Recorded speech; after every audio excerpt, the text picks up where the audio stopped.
देवतुल्य आत्मीय बंधुओं और विज्ञान के माध्यम से विभिन्न स्थानों पर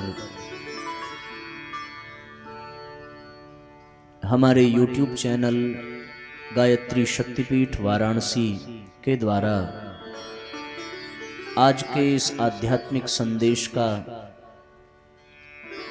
रसास्वादन करने वाले सभी सत्संग प्रेमी भाई बहन, आप सबके हृदय में विराजमान परमपिता परमेश्वर को बारंबार नमन वंदन करते हुए आइए भावपूर्वक आज के सत्र का हम सभी शुभारंभ करें।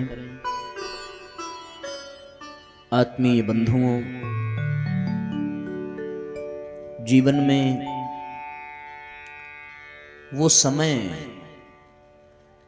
सर्वश्रेष्ठ हो जाता है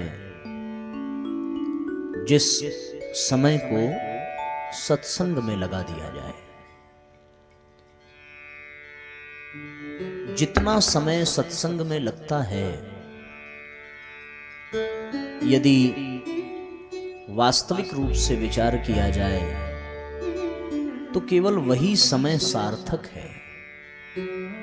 अन्य किसी भी कार्य में, चाहे वो कोई भी कार्य हो, वो पारिवारिक उत्तरदायित्व का हो अथवा सामाजिक उत्तरदायित्व का हो अथवा व्यक्तिगत कोई कार्य हो,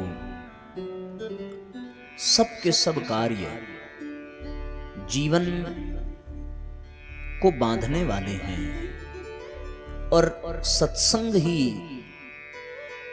एक ऐसा माध्यम है जो जीवन को बंधन से मुक्त करने वाला है। एक बार देवर्षि नारद ने भगवान विष्णु से सत्संग की महिमा के विषय में पूछा। भगवान विष्णु ने कहा कि ऋषिवर, इस समय पृथ्वी लोक पर इस स्थान पर एक सर्प रहता है। आपकी जिज्ञासा का समाधान उसके पास बहुत अच्छे से हो जाएगा। आप जाइए और उस सर्प से जाकर के पूछिए कि सत्संग का क्या लाभ है।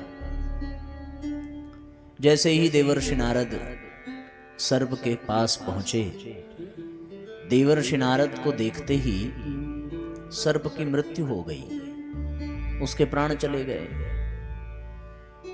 देवर्षि नारद फिर वापस लौट करके आए।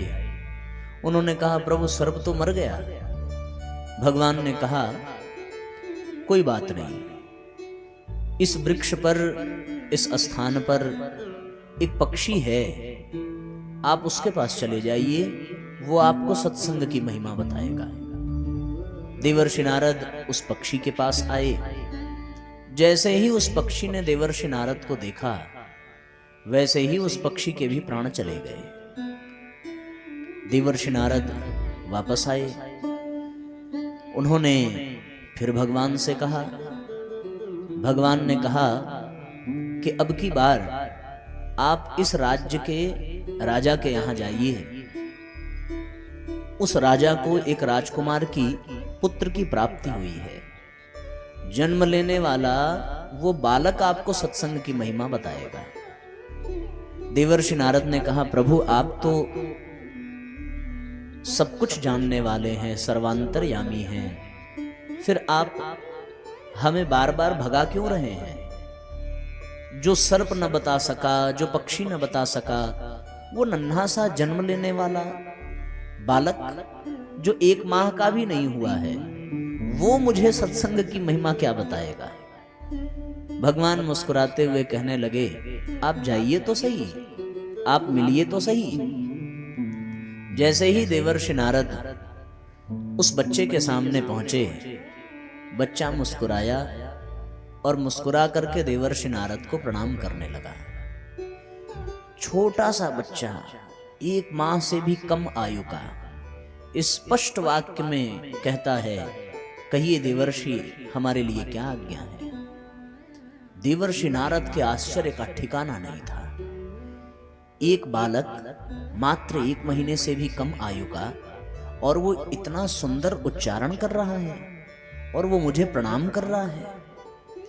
देवर्षि नारद ने अपनी जिज्ञासा प्रकट की कि मैं भगवान विष्णु की आज्ञा से आया हूं, मेरे मन में जिज्ञासा है सत्संग की महिमा क्या है।